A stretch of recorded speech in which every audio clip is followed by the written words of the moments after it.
Hello everyone.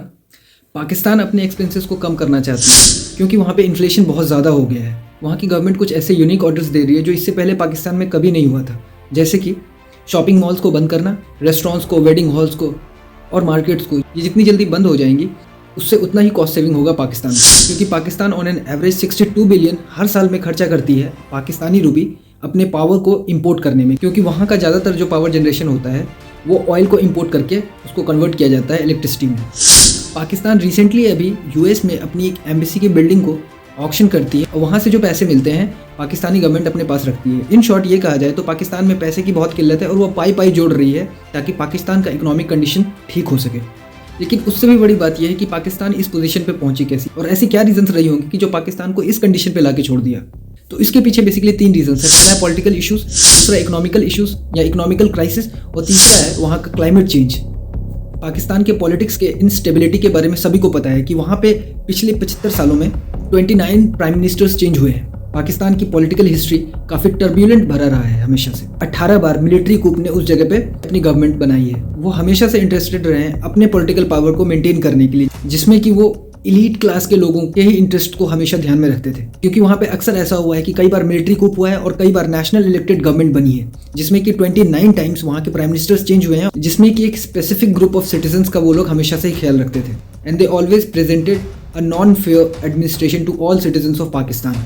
कई बार ministries को बनाया गया और तोड़ा गया, और अक्सर इस बात को ध्यान में रखा जाए कि जब भी कोई मिनिस्ट्री बनती है या तोड़ा जाता है तो पुरानी पॉलिसीज जो गवर्नमेंट की होती है उसको भी चेंज किया जाता है, जिसकी वजह से कि किसी भी कंट्री में एक इकोनॉमिक इनस्टेबिलिटी आ जाती है। और इस बात का अंदाजा लगाने के लिए काफ़ी है कि एक कंट्री जिसको कि इंडिपेंडेंस मिलती है 14 अगस्त 1947 और वो कंट्री 23 साल तक विदाउट कॉन्स्टिट्यूशन चलती है, और 1970 में जाके ये पहली गवर्नमेंट फॉर्म करती है, जिसमें कि जनरल इलेक्शंस कंडक्ट होकर के वहाँ पे गवर्नमेंट बनती है। ये पॉलिटिकल लीडर्स जो स्पेशल ग्रुप को अट्रैक्ट करने के लिए पॉलिटिक्स में आती है, ये कई ऐसे सारे पॉलिसीज़ को चेंज करती है जिसकी वजह से कि इस कंट्री को कम्प्लीटली इकोनॉमिकल ब्रेकडाउन में लाके छोड़ देती है। जिसका रीज़न आप इस तरह से देख सकते हैं कि पाकिस्तानी रुपी का जो डाउनफॉल है वो काफ़ी ज़्यादा रहा है शुरू से, जैसे कि $1 अभी 228 रुपये से भी ज़्यादा वैल्यू करती है। एनुअल इन्फ्लेशन रेट जो है पाकिस्तान में वो 24.5% तक पहुंच चुका है दिसंबर 2022 तक। फूड प्राइसेस हमेशा से बढ़ती जा रही हैं, अनियंस के प्राइसेस बढ़ते जा रहे हैं, टी, वीट, एग्स, ग्राम होल, इन सारी चीज़ों की प्राइसेस लगातार बढ़ती जा रही हैं, जिसकी वजह से कि वहाँ पे इन्फ्लेशन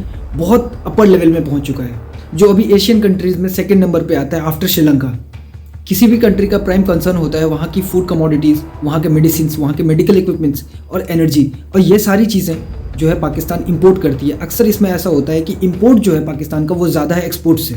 इस बात का अंदाज़ा ऐसे लगाया जा सकता है कि पाकिस्तान, जिसका कि टोटल जीडीपी है 347 बिलियन और जिसका डेट है 274 मिलियन, जो अकाउंट करता है 79% of its GDP. International monetary fund ने अगस्त 2022 में $1.1 बिलियन का एक लोन बिल आउट किया था पाकिस्तान को। पाकिस्तान को अगले 3 महीने में 8 बिलियन लोन रीपेमेंट करना है, लेकिन पाकिस्तान के फॉरेक्स रिजर्व में सिर्फ 5.82 बिलियन अभी है, और ये डायरेक्टली इंडिकेट करता है कि पाकिस्तान अभी बहुत ही क्रूशियल टाइम फ्रेम से गुजर रहा है। और ऐसे में जो पाकिस्तान का क्लाइमेट है वो भी एक डिजास्टर्स फैक्टर पाकिस्तान के लिए साबित हो रहा है।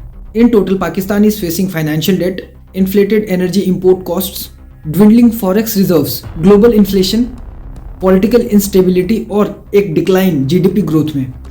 ऐसे में पाकिस्तान हेल्प मांगने के लिए जिनेवा मीटिंग में जाती है और वहाँ से ऑलमोस्ट 10 बिलियन के आसपास में फाइनेंशियल एड मिलती है पाकिस्तान को, जिसमें चाइना और यूएसए ये दोनों मिलाकर के $200 मिलियन की फंडिंग पाकिस्तान को देते हैं। इसका मतलब ये है कि जब भी यूएसए और चाइना किसी को हेल्प करती है फाइनेंशियली, तो ऐसे में आप ये समझ जाइए कि चाइना बेसिकली कुछ मोटिव के लिए या किसी एक हिडन पर्पस के लिए किसी भी कंट्री को सपोर्ट कर रही है या फाइनेंशियल एड उसको प्रोवाइड कर रही है।